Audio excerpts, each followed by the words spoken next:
Hello, welcome to investment academy. I hope you all are doing good. My name is Anush Mukashan. स्वागत है आप सबका इस वीडियो में। तो जुबिलेंट फार्मोवा के बारे में हम इस वीडियो में बात करने वाले हैं, राइट।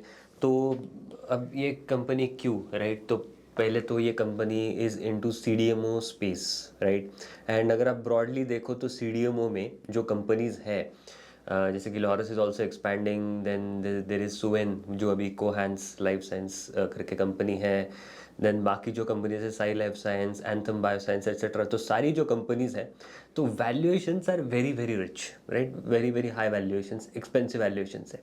बट इस कंपनी के केस में ये वैल्यूएशन कंफर्ट थोड़ा बहुत हमें यहाँ पे दिखता है। एंड ब्रॉडली इस कंपनी के रिलेटेड अगर आपको थोड़ा मैं बताऊँ, और तो वैल्यूएशंस कम क्यों है in comparison to others, because CDMO में भी एक छोटा सेगमेंट है, इसलिए भी एक थोड़ा लोअर वैल्यूएशंस हो सकते हैं as compare to the other companies. But apart from that इस कंपनी में डेट बहुत ज़्यादा है। एंड दैट टू डेट जो है तो वो डॉलर डिनोमिनेटेड डेट बहुत ज़्यादा है, राइट। तो वहाँ पे अगर डॉलर अप्रिशिएट वगैरह होता है तो इनके लिए थोड़े बहुत लॉसेस यहाँ पे हो सकते हैं। That is why I think valuation relatively low. Then apart from that company के सच कुछ ज़्यादा ग्रोथ दिखी भी नहीं इन द पास्ट, तो इतनी हिस्ट्री भी नहीं है। दो मैनेजमेंट ने गाइडेंस दिया है जो हम आगे इस वीडियो में डिस्कशंस करेंगे। तो अब ज़्यादा हिस्ट्री भी नहीं है, सो इस वजह से जब तक चीज़ें टर्न अराउंड होती हुई नहीं दिखती तब तक मे बी मार्केट इसको वैल्यूएशन नहीं देगा। But all I can say is company is on a turn around path. जो डेट है, गाइडेंस भी अच्छा खासा दिया है, 2x of revenue. Currently debt से नेट मतलब ज़ीरो नेट डेट तक इनको जाना है। एंड रिटर्न रेशियोज भी अच्छे खासे इनको इम्प्रूव करने हैं, ये सारा गाइडेंस है। तो चलिए शुरू करते हैं। तो ब्रॉडली पहले हम डिस्कशन करेंगे जर्नी टिल डेट, राइट। सो 2003 से लेकर 2018 तक अगर हम यहाँ पे देखें तो बहुत सारे एक्विजिशंस कंपनी ने किए, major acquisitions in the segments of API, FDF, that is formulations, finished dose formulations, CMO and CMO just segments में in the US, right? And this included acquisitions of manufacturing of sterile and non-sterile products and radio pharmaceuticals. Now ये कंपनी अलग क्यों है as compare to the other companies? That is because of this term radio pharmaceuticals. हम बात करेंगे हर एक segment के रिलेटेड, हम यहाँ पे बात करेंगे ना। And also they have acquired Hollister Stier labs in LLC in the US। Then 2021 में अगर हम देखें, they entered strategic partnership with Sofie biosciences, जहाँ पे इन्होंने 25.8% स्टेक एक्वायर किया उसमें। एंड 2024 आते आते they sold this stake at a 5.7x appreciation, right? And जहाँ पे proceeds of $150 million उनको यहाँ से मिले। एंड वो जो प्रोसीड्स है, अब ये जो रेडियो फार्मास्यूटिकल्स बिजनेस है इसमें वो इन्वेस्ट कर रहे हैं, राइट। होल्ड दिस पॉइंट, ये आपको पॉइंट आगे समझेगा जब हम रेडियो फार्मेसीज के बिजनेस पे आएंगे। देन 2022 में ये जो होलिस्टर जो लैब्स इन्होंने एक्वायर किया था, वहाँ पे भी एक्सपेंशन उन्होंने किया, capacity expansion of 50% for high speed filling, $92 million का। And also this entered into an agreement with US government for $150 million to expand critical vaccine manufacturing capacity. तो एक इनकी कैपेसिटी है स्पोकेन में, वहाँ पे जो कैपेसिटी ये ला रहे हैं वहाँ पे US गवर्नमेंट खुद स्पॉन्सर कर रही है, राइट। देन 2023 में अगर हम जाके देखें तो announces $100 million Canadian dollars expansion in CMO manufacturing facility eight Montreal Canada में। देन 2024 में एक लीडरशिप चेंज हुआ, पहले मिस्टर हरि भारतीय and Shyam Bhartia was leading the group, right. Now एक they have step down, now they are just chairman and co chairman, right. And अब MD जो है, राइट, करेंटली जो MD है वो रिप्लेस किया bye mister Priyavrat Bharatiya and mister Arjun Bharatiya as a joint MD। Then अब इन्हीं के बेटे हैं ये, राइट, श्याम भारतीय एंड इनके बेटे हैं। सो सक्सेशन ऐसा भी नहीं कि कुछ यहाँ पे दिक्कत वाली बात है, सक्सेशन प्लानिंग भी अच्छा खासा है कंपनी का। 2025 में अगर हम देखें तो announced $50 million investments to add 6 new PET radio pharmacies, right. ये हम करेंगे आगे डिस्कशंस, ये जस्ट ब्रॉड एक सेटअप था आपको अंडरस्टैंड के लिए कहाँ से कहाँ अब तक कंपनी आई है। And during this entire journey, right, ये जो एक्विजिशंस का हमने देखा 2003 से लेकर 2018 तक, ये सारे के सारे एक्विजिशंस डेट ड्रिवन हुए थे, राइट। एंड ब्रॉडली US में ही इनका ज़्यादा प्रेजेंस है, तो डॉलर डिनोमिनेटेड डेट कंपनी के बैलेंस शीट पे बहुत ज़्यादा है। एंड इसी का एक रीज़न ये भी है कि इनके valuations are relatively lower in compare to the other CDMO players. Then ये आप देख सकते हो टॉप मैनेजमेंट टीम है, Shyam Bharatiya, Hari Bharatiya, now they are chairman and co chairman, and mister Priyavrat Bharatiya and Arjun Bharatiya is the joint MD and Priyavrat is the MD now. Then बाकी अगर हम इनके सेकेंड लेवल एग्जीक्यूटिव मैनेजमेंट भी है, राइट, बाकी अगर हम देखें तो हर एक इनके जो सेगमेंट्स है, जैसे कि radio pharma segment, CDMO segment, right, CDMO, there is sterile injectables, CDMO, this is the like CRDMO, research and discovery related चीज़ें, then generics business है, allergy immunotherapy, right, allergy related drugs जो है तो वो एक सेगमेंट है, and बाकी therapeutic segment के लिए एक पर्सन है। तो हर एक सेगमेंट के लिए अलग अलग पर्सन यहाँ पे, एंड इसमें जो टू की सेगमेंट्स है, दो की सेगमेंट्स है, तो वो है एक तो radio pharma and next is CDMO, right. तो रेडियो फार्मा में मिस्टर हर्षद सिंह, ये पहले लाइक सेल्स मतलब फार्मा रिलेटेड सेल्स ये काम करते थे पहले, एंड एक डेढ़ से 2 साल ही हुआ है इनको इस कंपनी में ज्वाइन हुए, एंड ये रेडियो फार्मा डिवीजन अब देख रहे हैं। एज अ सेड कि रेडियो फार्मा डिवीजन इस कंपनी के लिए बहुत इंपॉर्टेंट सेगमेंट है, बहुत रेवेन्यू कंट्रीब्यूशन आता है from radio pharma division. Next is the CDMO। Then अगर हम मैनेजमेंट एक्सपीरियंस वाइज भी देखें, so broadly 20 years of experience है ईच हर एक बंदे के पास, स्पेशली अगर हम मिस्टर हर्षद सिंह देखें जो रेडियो फार्मा डिवीजन हैंडल कर रही है, 20+ years of experience in biosimilars, injectables and distribution leadership, right, distribution related वो भी इंपॉर्टेंट है, बिकॉज इनके कुछ प्रोडक्ट्स है जो मशीन्स वगैरह है तो ये भी वो सेल करते हैं, right, apart from just pharmaceuticals एक कुछ मशीन्स भी हैं, वो हम आगे पढ़ेंगे। देन शेयर होल्डिंग पैटर्न अगर हम यहाँ पे देखें तो रिसेंटली प्रोमोटर ने शेयर्स बेचे हैं, राइट, 50.67% का यहाँ पे स्टेक था, अब 47.67% है, एंड ये बेचे हैं एंड खरीदे किसने है तो कोटक मल्टी कैप फंड है, and apart from that some stake has been bought back in Bandhan as well. But ये बेचे क्यों है, बिकॉज तो रीज़न ये है कि दिसंबर 2024 में Coca Cola announced 40% stake sale to Jubilant Bhartia, right, in HCCB, that is Hindustan Coca Cola beverages, right. तो ये स्टेक परचेस करने के लिए अक्रॉस द बोर्ड जो कंपनीज है, जुबिलेंट इनग्रेविया, जुबिलेंट फूड वर्क्स, जुबिलेंट फार्मोवा, इन सारी कंपनी से थोड़ा थोड़ा स्टेक मैनेजमेंट ने बेचा है, and they have used that proceeds to plough that into this acquisition. अच्छा, अब एक ये पॉइंट भी है कि ये जो कंपनी है, पहले ये कंपनी जुबिलेंट लाइफ साइंसेस के नाम पे थी, राइट, जुबिलेंट लाइफ साइंसेस आपने पढ़ा होगा, पहले जुबिलेंट लाइफ साइंसेस हुआ करती थी, उसमें फार्मास्यूटिकल्स का एक डिवीजन एंड केमिकल्स का एक डिवीजन था। तो रिसेंटली 2021-2022 में ये जो केमिकल का सेगमेंट है वो डीमर्ज कर दिया कंपनी ने, जिसको नाम दिया गया Jubilant Ingrevia, which is also listed entity. वहाँ पे भी उनके ऐसे ही गाइडेंस है, they want to double the revenue, right, by 2029। Jubilant Pharmova पहले जुबिलेंट लाइफ साइंसेस हुआ करती थी, उसमें से केमिकल डीमर्ज हो गया, एंड जुबिलेंट अभी सिर्फ फार्मास्यूटिकल्स बचा, एंड जुबिलेंट लाइफ साइंसेस का नाम चेंज करके जुबिलेंट फार्मा कर दिया। सो this is the history of this company, ये ब्रॉडली हमने अब तक यहाँ पे समझ ली। अब मेन बिजनेस की बात करते हैं। सो ये कंपनी करती क्या है, so they have this business profile. So ये जो आप देख सकते हो यहाँ पे रेडियो फार्मा, ये पहला सेगमेंट है, second is allergy immunotherapy, third is CDMO sterile injectables, then next is CRDMO, this are research and discovery related, development related चीज़ें, then generics है and proprietary novel drugs, right।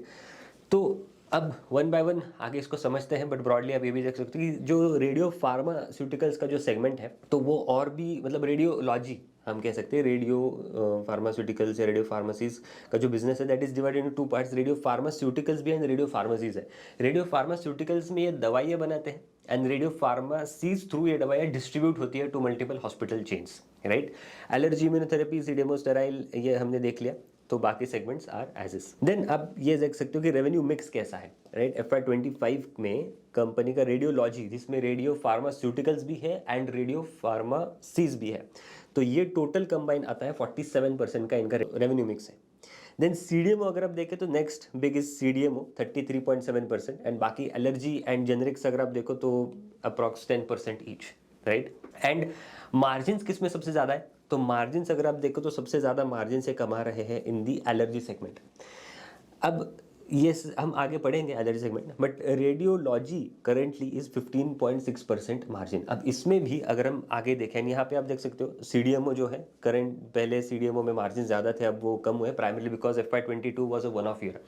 बहुत सारे Covid related यहाँ पे items थे, revenues बहुत सारा book हुआ है। एंड आपने सिमिलर केस देखा होगा इन दी लॉरस लैब्स एज वेल, जहाँ पे FY22 में भी एक सडन मतलब जंप था उनके रेवेन्यूज़ में।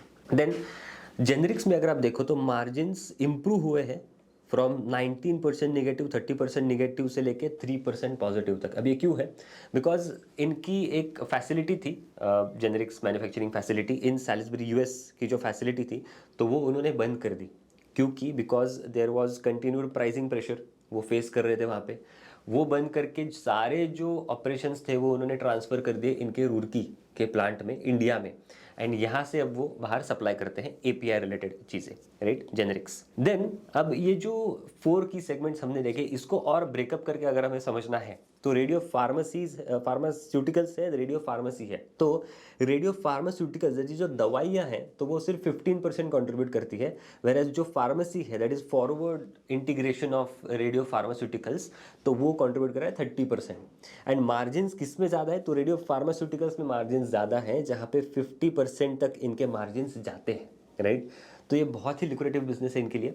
एंड रेडियो फार्मेसीज अगर आप देखो तो सिंगल डिजिट मार्जिन है, यहाँ पे भी इनके प्लान से इनको ये बिजनेस आगे एक्सपैंड करना है। फार्मेसीज एज इन एक टिपिकल आप मे बी एक छोटा स्टोर जैसे सेटअप आप मान सकते हो, जहाँ पे सारी दवाइयाँ, जहाँ से डिस्ट्रीब्यूशन सारा चीज़ें होता है। एलर्जी इम्यूनोथेरेपी अगर आप देखो तो 35% के आसपास इनके मार्जिन है। CDMO स्टेराइल एंड बाकी CDMO में आप अगर आप देखो तो अच्छे खासे इनके मार्जिन है, 20% प्लस। जेनरिक्स में मार्जिन इंप्रूव है primarily because of shut down of the Salisbury US facility. And overall अगर आप कंसोलिडेटेड EBITDA मार्जिन देखो तो ये भी इंप्रूव है प्राइमरली बिकॉज ये जो रेडियो फार्मेसी बिजनेस है that is turning around. 5% negative के मार्जिन थे इनके FY23 में, तो वो अभी पॉजिटिव 1% तक तो एटलीस्ट पहुंच गए हैं। And apart from that generics के भी मार्जिन इंप्रूव हुए because of that shutdown in the facility, तो इसकी वजह से इनके overall EBITDA margin have jumped from 12.5% से रफली 16% तक इन दी FY25 ईयर। देन फोकस, अब ये जो आप देख सकते हो यहाँ पे, ये हमने पढ़ लिया, ये Q1 का डेटा है, Q1 FY26 का। तो radio pharma is contributing 46%, CDMO ready sterile injectables 19%, CRDMO is 16% and बाकी जेनरिक्स 9 एंड एलर्जी इज 10% और। अब यहाँ पे करेंसी वाइज जो रेवेन्यू स्प्लिट है तो वो अगर आप देखो तो 93% is USD, right. And so USD 93% USD का मतलब ये कि जो सारा इनको रेवेन्यू आता है दैट इज इनटू डॉलर्स, इनके पेबल्स भी डॉलर्स में है, तो कहीं ना कहीं वो सारी चीज़ें नॉक ऑफ हो जाती है। So balance sheet is to some extent we can say is hedged against the foreign currency exposure. But एक ग्रोथ का भी एंगल है यहाँ पे बिकॉज बाकी जो कंपनीज है जैसे कि अगर आप साइव लाइफ साइंसेज देखो, एंथम बायोसाइंस देखो, तो वो ज़्यादा रेट से ग्रो कर रही है as compare to this company, primarily because इस कंपनी का जो ग्रोथ है that is skewed more towards the radio pharma segment, right. हम पढ़ेंगे आगे क्या मोट है वहाँ पे, रेगुलेशन का एक बहुत बड़ा यहाँ पे मोट लगता है। अब the elephant in the room, tariff के बारे में क्या है कंपनी के रिलेटेड, बिकॉज अगर 90% रेवेन्यू अगर US लिंक्ड है, US डॉलर लिंक्ड है, तो टैरिफ का क्या है? करेंटली जब मैं यह वीडियो रिकॉर्ड कर रहा हूँ तब फार्मा सेगमेंट सेक्टर पे टैरिफ नहीं है, बट वी डोंट नो आगे आए या ना आए। तो करेंटली तो नहीं है, बट अगर आप जैसे आप देख सकते हो Q1 FY26 में US से 80% और का इनका रेवेन्यू है। This is just Q1 FY26, overall year का रेवेन्यू मिक्स में भी स्क्यू हो सकता है टू अ पर्टिकुलर नंबर, जिसमें से सिर्फ US का अगर हम देखें तो origin of goods and services sold in US, right, इसकी बात कर रहे हैं, origin of goods and services sold in US, तो उसकी बात करें तो 68% ऑफ द रेवेन्यू वहाँ पे ऐसा है जो US में ही प्रोड्यूस होता है, US में ही सेल होता है, राइट। तो टैरिफ का वैसे कुछ इम्पैक्ट यहाँ पे नहीं दिखता 68% रेवेन्यू पे। अपार्ट फ्रॉम दैट 17% जो रेवेन्यू है तो वो आता है फ्रॉम द कनाडा, इनकी जो फैसिलिटी है मॉन्ट्रियल में, right. And but that is again exempted under the tariff structure under the US Canada Mexico trade agreement, तो वहाँ पे भी कुछ इशू नहीं लगता।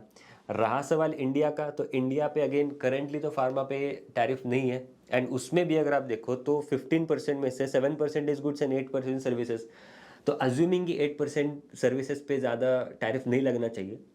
7% पे अगर टैरिफ लगता है, राइट, 7% पे अगर टैरिफ लगता है, so that 7% of the revenue is at risk, maximum 7% of the revenue, considering this is again Q1 FY26 का, तो रफली 7-10% का रेवेन्यू यहाँ पे एक एट रिस्क है। तो ये भी एक ओवरहैंग है कंपनी के वैल्यूएशंस पे। आगे अगर हम बढ़ के देखें तो मैन्युफैक्चरिंग फैसिलिटीज आप देख लो, तो मैन्युफैक्चरिंग फैसिलिटीज में जो इनके की सेगमेंट्स हैं, CDMO, radio pharma, CDMO, allergy immunotherapy, तो ये सारे जो सेगमेंट्स है that is into US and Canada. तो वैसे भी ज़्यादा यहाँ पे बिकॉज टैरिफ्स, बिकॉज US में ही बना रहे, US में ही सेल कर रहे हैं, अगेन कनाडा, मेक्सिको एंड वो सारा चीज़ तो है, तो FTA के अंडर इट इज़ एग्जम्प्ट, तो वहाँ पे भी कुछ ज़्यादा टैरिफ का स्ट्रेस नहीं है। तो because there is no tariff का stress, just 7% of the revenue is at risk, तो उतना ही है, बाकी तो कुछ यहाँ पे ज़्यादा स्ट्रेस नहीं देखते। So all in all if you have to conclude about the tariff, there is a minimal impact of tariff on the company. बाकी अगर हम जेनरिक्स देखें तो जेनरिक्स इंडिया में बनता है, देन CDMO API जो है तो वो इंडिया में बनता है, देन बाकी इनका जो डिस्कवरी रिलेटेड सेगमेंट है, डिवीजन है, तो वो इंडिया में एक्सपैंड भी कर रहे हैं, इंडिया में इनका ज़्यादा से ज़्यादा प्रेजेंस है। तो टोटल 6 मैन्युफैक्चरिंग फैसिलिटीज़ है इनकी, 3 research facilities and overall 45 radio pharmacies currently इनकी है। एंड ओवरऑल अगर हम इसके बेसिस पे देखें, जैसे कि अभी CDMO sterile injectable, CDMO then radio pharmacies and allergy immunotherapy, तो 75% of the FY25 revenue mix is based in the USA, rest is in India, right. अब गाइडेंस की बात करते हैं, तो गाइडेंस आप देख लो, तो FY24 से लेके FY30 तक, FY24 से स्टार्टिंग है FY30 तक 2x रेवेन्यू करना है इनको, 6,700 करोड़ से 13,500 करोड़ तक इनको इनका रेवेन्यू लेके जाना है, राइट। EBITDA मार्जिन्स 15% थे FY24 के एंड में, they want to take it to 23-25%।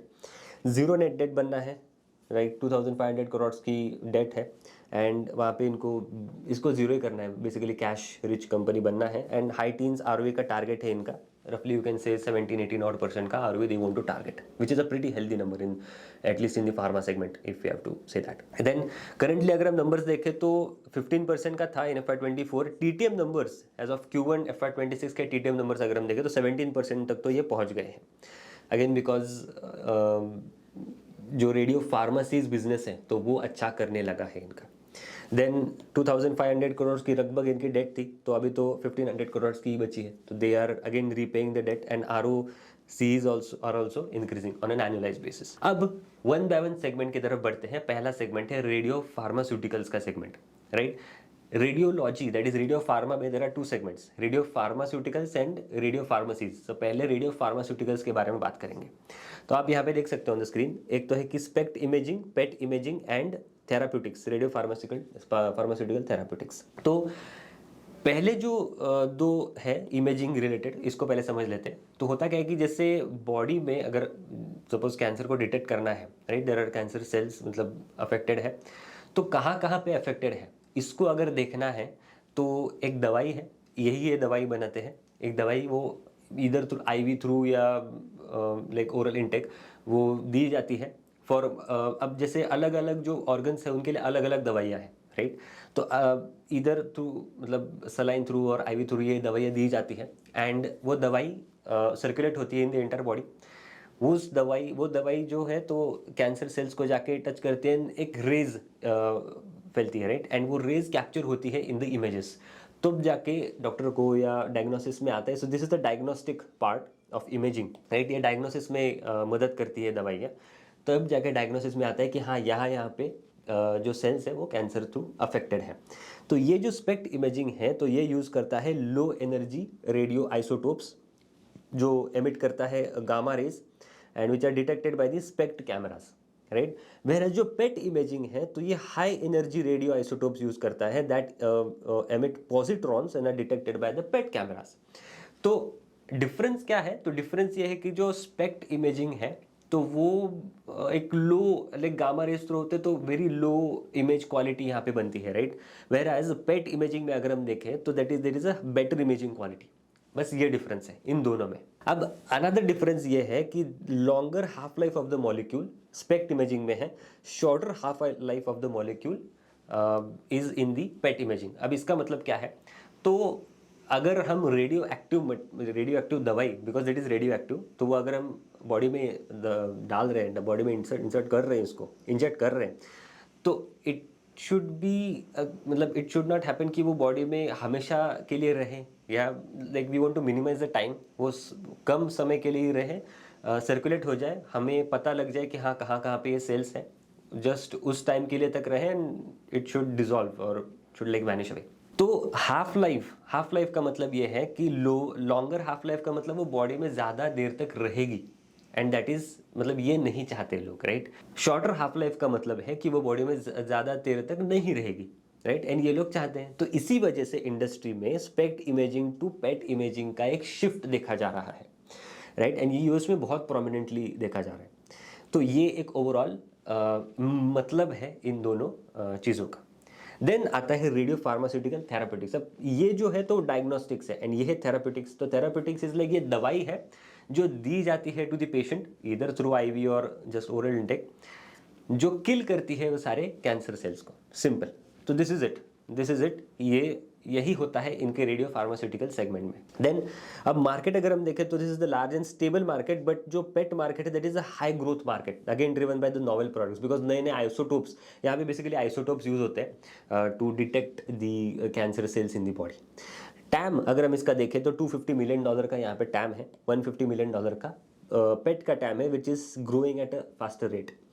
Then growth drivers अगर हम देखें तो again growing demand for molecular imaging due to increasing adoption of this technologies, growing clinical applications, and बाकी because chronic diseases है, innovations हो रहे हैं, नए नए आइसोटोप्स आ रहे हैं, तो उसका भी यहाँ पे एक ग्रोथ ड्राइवर एक्ट हो रहा है। बाकी अगर हम इनके प्रोडक्ट्स की बात करें इन the radio pharmaceuticals business, right, radio pharmaceuticals business में इनके प्रोडक्ट्स की सिर्फ अगर हम यहाँ पे बात करें तो स्पेक्ट इमेजिंग में इनके प्रोडक्ट्स है these isotopes like low energy gamma rays detected by SPECT cameras. Then PET imaging में इनका ये प्रोडक्ट है रूबीफिल, ये जो आप यहाँ पे देख रहे हो दिस इज द रूबीफिल प्रोडक्ट। हम आगे बात करेंगे इसके, इनका एक कॉम्पिटिटर भी है, ये कैसे काम करते हैं ये भी मैं आपको समझाऊंगा। तो ये एक यहाँ पे आइसोटोप्स यूज़ होते हैं, यहाँ पे आइसोटोप्स यूज़ होते हैं, and this is again therapeutics, ये हमने बात कर ली। सो ओवरऑल ये इनके कुछ प्रोडक्ट्स हैं, MAA DTPA sulphur colloid, then Rubyfill, ये एक इनका प्रोडक्ट है Rubyfill. Then Hicon, this is commercialised, and बाकी एक MIG करके प्रोडक्ट है, तो वो अभी स्टिल इन ट्रायल फेज, वो जैसे जैसे मतलब कमर्शलाइज हो जाएगा, उसके रिजल्ट भी अच्छे ही है करंटली, जैसे कमर्शलाइज होगा तो और भी वहाँ से ग्रोथ आ सकती है। So in the radio pharmaceutical space they are the number 3 players in this segment in the USA। And अब इंडस्ट्री जो because you are involve in radio active products, right, तो रेगुलेशंस भी बहुत ज़्यादा है, राइट, बिकॉज रेगुलेशन ज़्यादा है तो एंट्री बैरियर्स तो वैसे ही बने हैं, एंड इनके पास एक हिस्ट्री है अच्छे से सारी चीज़ें मैनेज करने की। तो कंपटीशन इज़ वेरी लो, अब कंपटीशन लो है तो मार्जिन आर वेरी हाई, तो इस सेगमेंट में दे आर अर्निंग 45 to 50% का EBITDA margins, right. So this is the level of margins they are generating into this business. Then अब overall market की अगर हम यहाँ पे बात करें तो यूएस रेडियो फार्मा मार्केट जो है तो 20% के आकार से ग्रो करने के एक्सपेक्टेशंस है।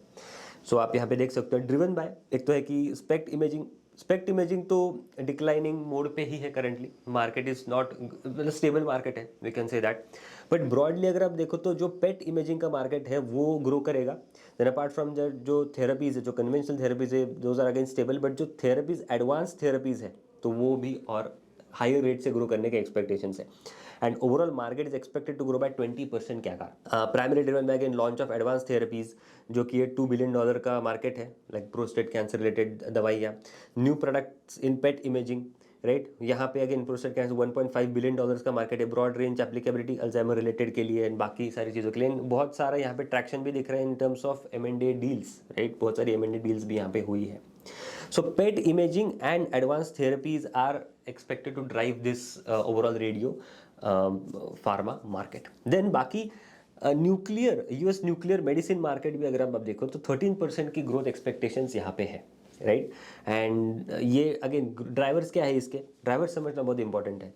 तो यहाँ पे ड्राइवर्स है demand for superior imaging and therapeutic profiles, तो पेट imaging because that is throwing up superior imaging, better imaging quality product. Then emerging isotopes, तो नए नए isotopes आ रहे हैं, राइट, तो स्पेक्ट इमेजिंग के लिए कुछ आइसोटोप्स यूज होते हैं, तो नाउ दुनिया शिफ्ट कर रही है to the PET imaging isotopes, specially rubidium 82, right.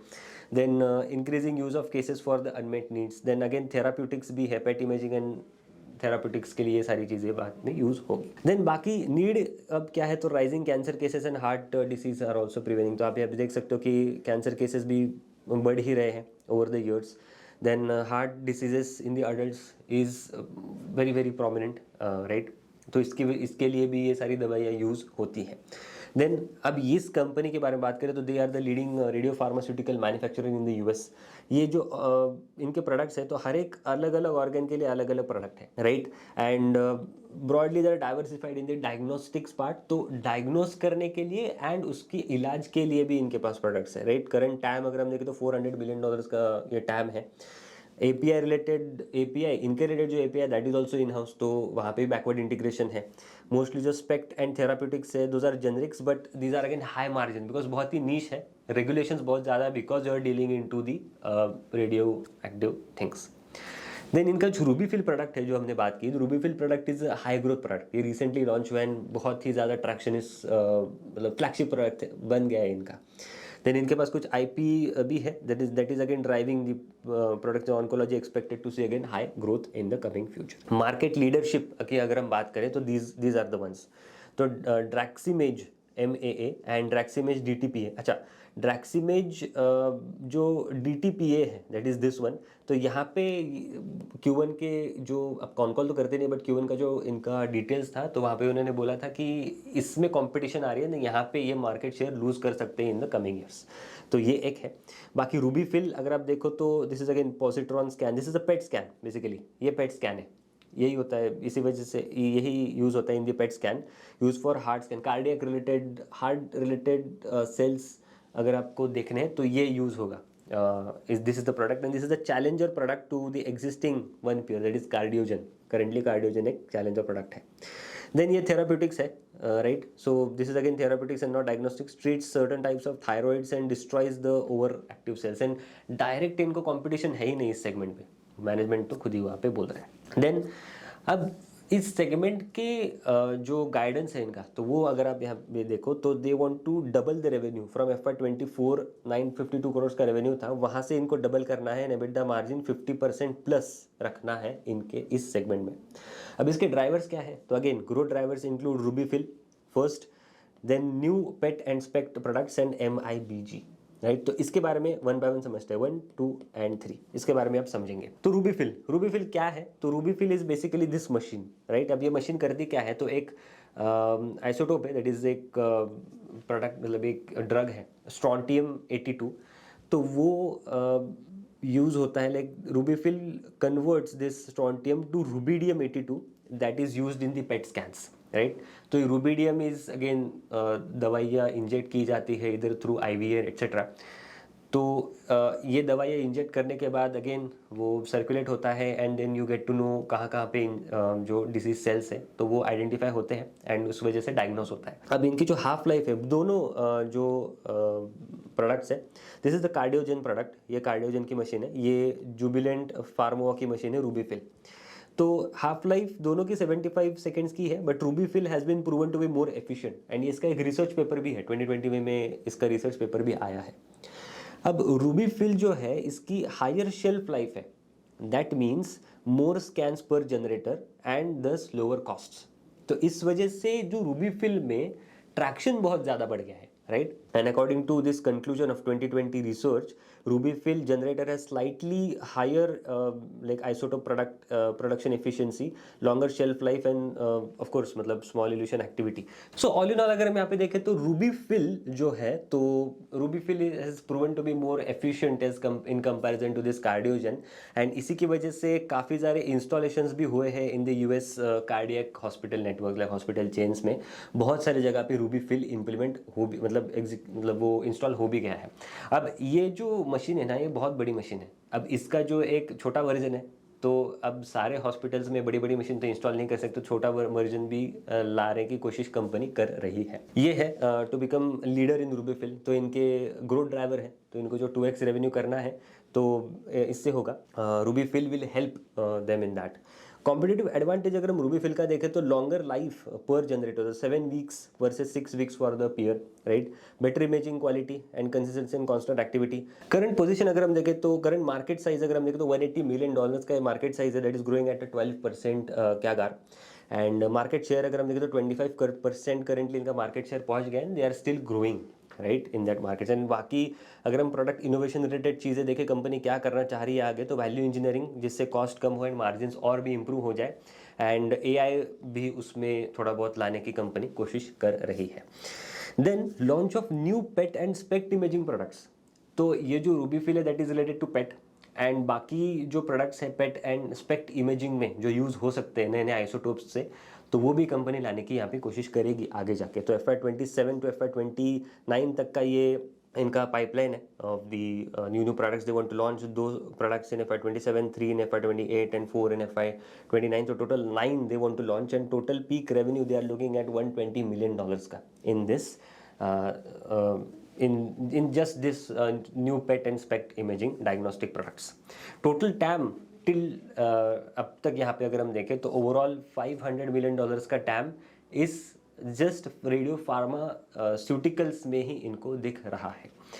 अभी हम सिर्फ रेडियो फार्मास्यूटिकल्स तक ही बात कर रहे हैं, we have not even reach radio pharmacies. Then launch of MIBG in FY27, right. तो हिकॉन जो इनका सोडियम आयोडाइड प्रोडक्ट का प्रोडक्ट है, that is already commercialise, that is used in the diagnosis and treatment of thyroid related cancer, right. And ये standard care है for the patients. And MIBG which is currently undergoing trials, तो इसका peak potential they are saying $70 to $100 million का peak potential है।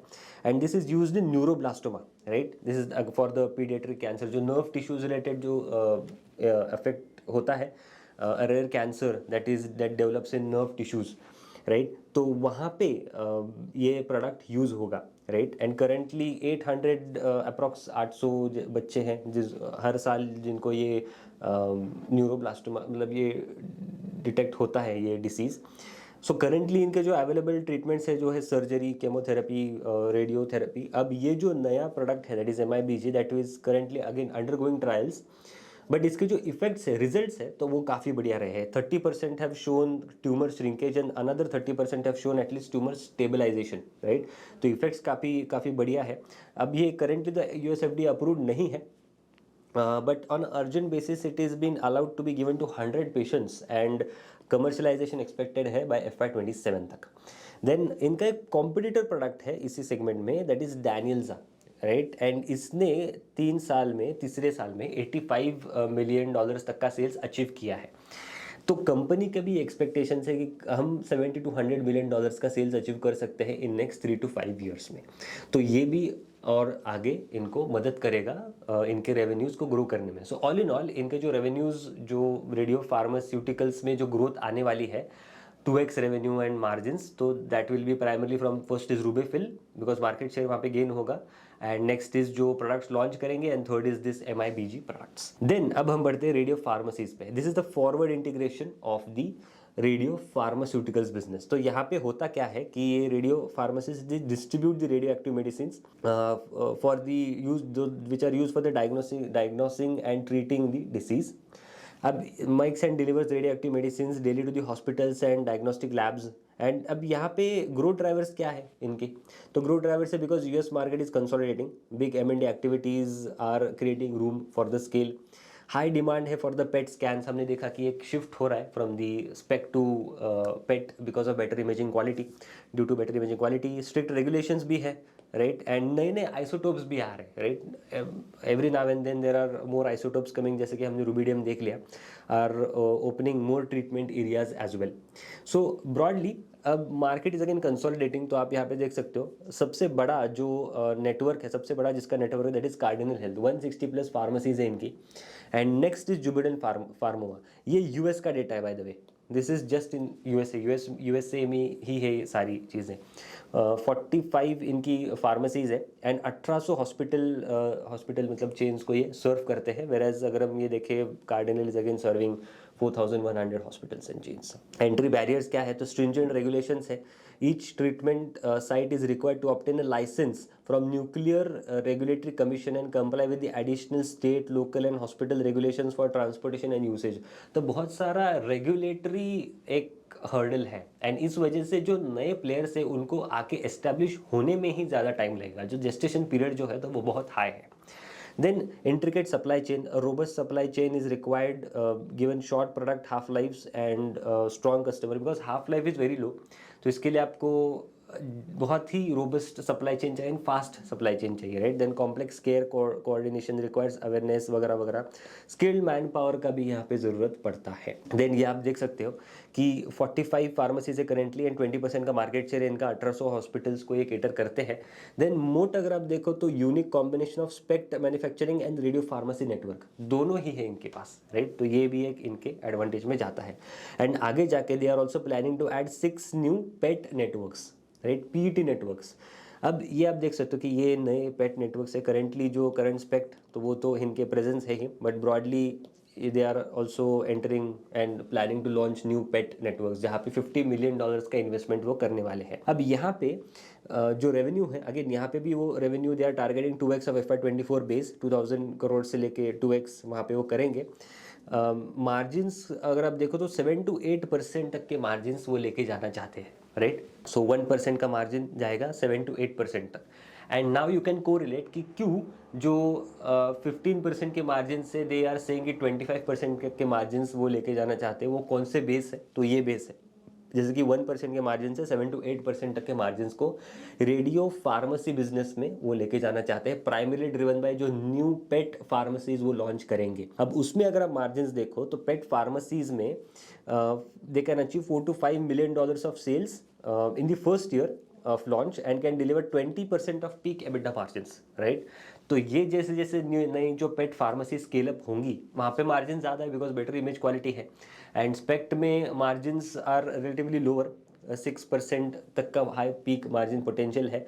तो जैसे जैसे पेट की जो मिक्स है तो वो बढ़ेगा, वैसे वैसे इनके मार्जिन्स और बढ़ेंगे। देन ROCs भी अगर हम बात करें तो 20% तक का प्लस का यहाँ पे ROC they can generate, and $50 million की इन्वेस्टमेंट ये कर रहे हैं। अभी जो $50 मिलियन आए हैं तो वो कहाँ से आए, that is from the Sophie biosciences, जो इन्होंने इन्वेस्टमेंट की थी इनटू 2021 एंड वो बेची at a 6x of appreciation. वही प्रोसेस ये यूज कर रहे हैं in this expansion, right, very cool, right। then allergy immunotherapy, right, ये another segment है। अब ये ग्रो कर रहा है बाय 7% के आकार, बाय FY28 तक एक्सपेक्टेड है ये 7% के आकार से ग्रो करता रहे। अब ये जो सेगमेंट है तो ये बहुत ही लाइक कैश थ्रो, मतलब कैश थ्रो करने वाला सेगमेंट, कैश रिच सेगमेंट है कंपनी के लिए। तो अब इसकी स्टोरी क्या है, तो 20% ऑफ द वर्ल्ड पॉपुलेशन जो है that is suffering from some और the other allergy, right, of which अगर हम 40% देखें तो that is because of pollens, 13% और is because of drugs, and रफली 6-7% is because of the venom. अब जो जुबिलेंट फार्मोआ है तो this is like a sole player in the venom related thing. जैसे कि अगर कोई मधुमक्खी काट ले, राइट, तो उसका भी एलर्जी कभी कभी होता है, राइट, तो उसके रिलेटेड दवाइयाँ देना, ये कंपनी दवाइयाँ बनाती है।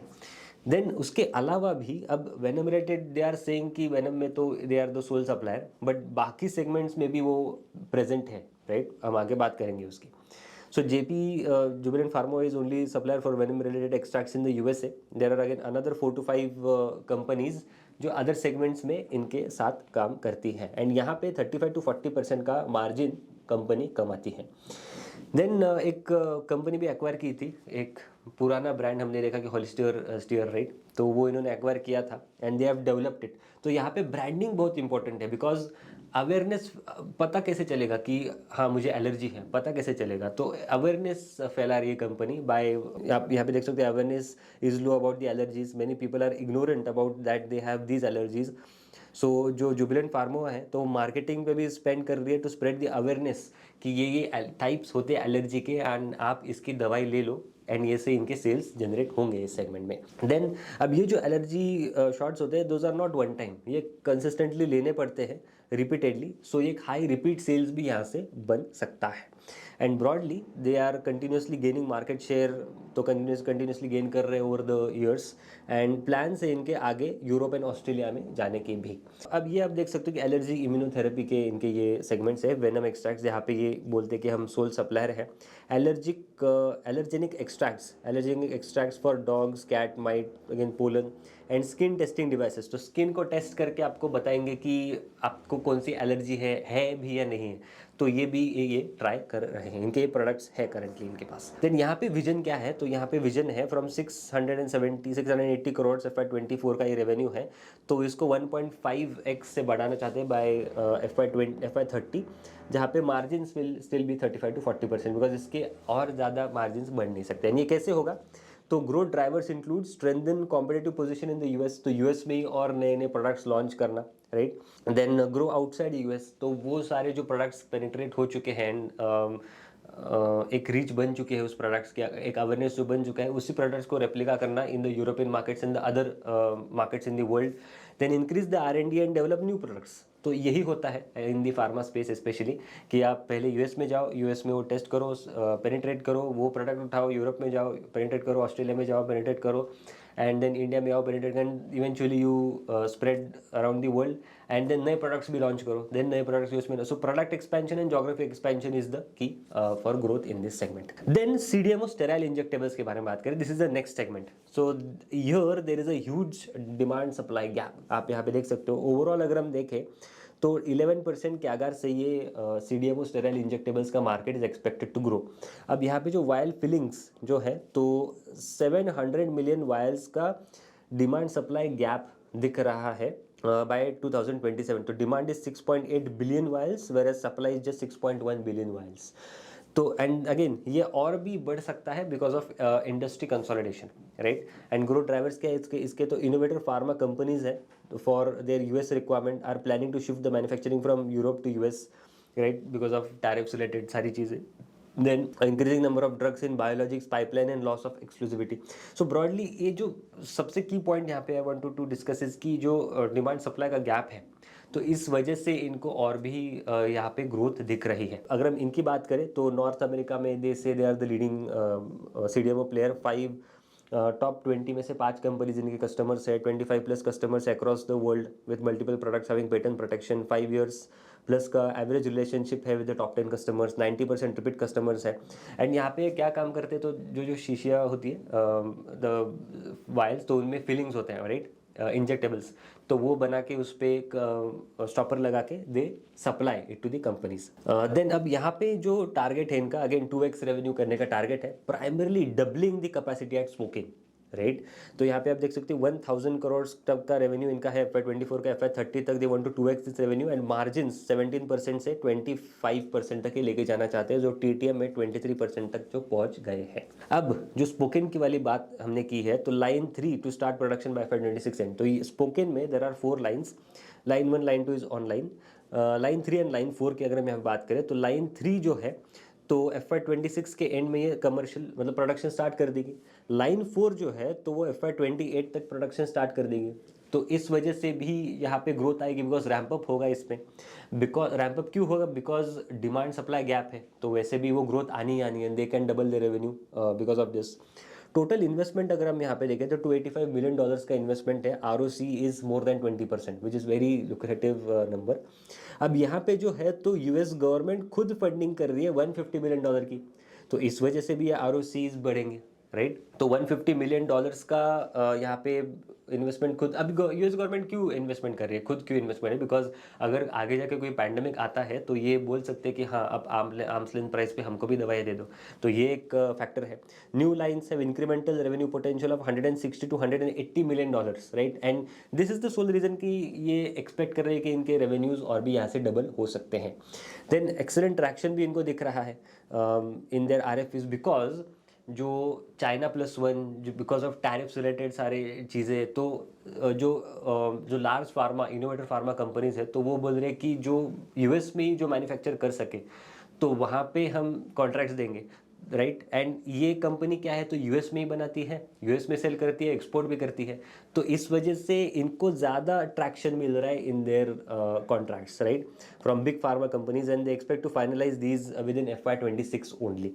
Then they expect to reach full capacity utilisation in line 3 in 3 years, जबकि 4 years पहले गाइड किया था। वाई? बिकॉज ये जो है ना, एक्सेलेंट ट्रैक्शन इनको जो दिख रहा है from the innovator pharma companies, तो उस वजह से दे आर सेइंग कि हम लाइन 3 की जो फुल रैंप अप है, फुल कैपेसिटी यूटिलाइजेशन है, तो वो 3 साल में कर लेंगे बजाय कि 4 साल में जो उन्होंने पहले बोला था, राइट। तो ये एक बहुत ही बड़ा पॉजिटिव है इस सेगमेंट के लिए। देन नेक्स्ट सेगमेंट है CRDMO, drug discovery and the API market. Drug discovery अगर हम यहाँ पे देखें तो एक फ्लैट ही, यहाँ पे ज़्यादा ग्रोथ नहीं है, बट यहाँ पे एक चीज़ है कि बायोसिक्योर एक्ट का यहाँ पे इनको एडवांटेज है, बिकॉज चाइना मार्केट अगर यूएस ने बंद कर दिया तो India can play a role, though मतलब टैरिफ्स अगर लगे तो may be there is again a hurdle.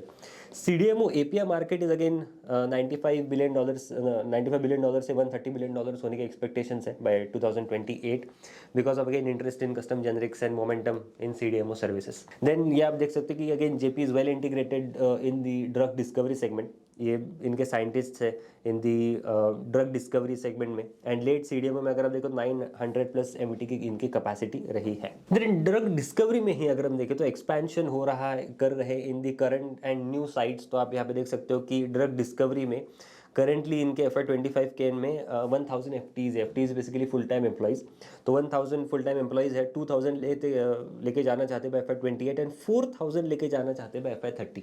And यहाँ पे भी अगर आप they want to increase the capacity in the phase manner, total capex यहाँ पे भी बोल रहे हैं $150 मिलियन का यहाँ पे हो सकता है, and ROCs are again 20% plus.